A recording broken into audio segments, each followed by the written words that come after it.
সালমা, আজ আমি খুব খুশি। এই যাকে আমি এতদিন ধরে ভালোবেসেছি, আজ তাকে আমি কাছে পেয়ে গেছি। তোকে না আমি বড় গিফট দেবো। এই কারণ তুই যেটা বলেছিলে সেটা আজকে সত্যি হয়েছে। ওই দেখ আমার না দেখা ভালোবাসা।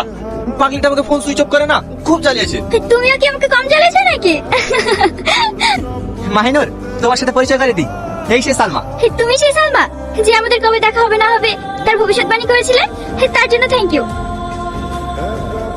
সবার সাথে তো পরিচয় হলো, ওদিকে আবার আব্বু ফোন করেছিল আমাদের বিয়ের দিনখান নিয়ে কথা বলবে তো।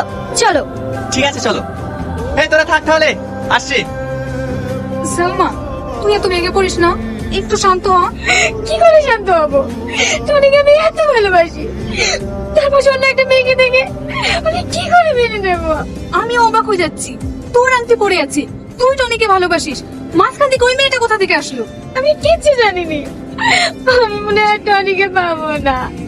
না না, টনি তোরই হবে। কি করে হবে? শুনিনি আজকে মেয়েদের বাড়ি থেকে বিয়ের ডেটটা পাকা করবে? হবে না, তার আগেই আমি টনিকে গিয়ে সব সত্যি কথা বলে দেবো। না, তুই ওকে কিচ্ছু বলবি না। ও যদি আমার ভালোবাসা অস্বীকার করে তাহলে সব থেকে বেশি কষ্ট আমি পাবো। ঠিক আছে, তাহলে তুই কষ্টই পা, আমি আর তোকে কিচ্ছু বলবো না।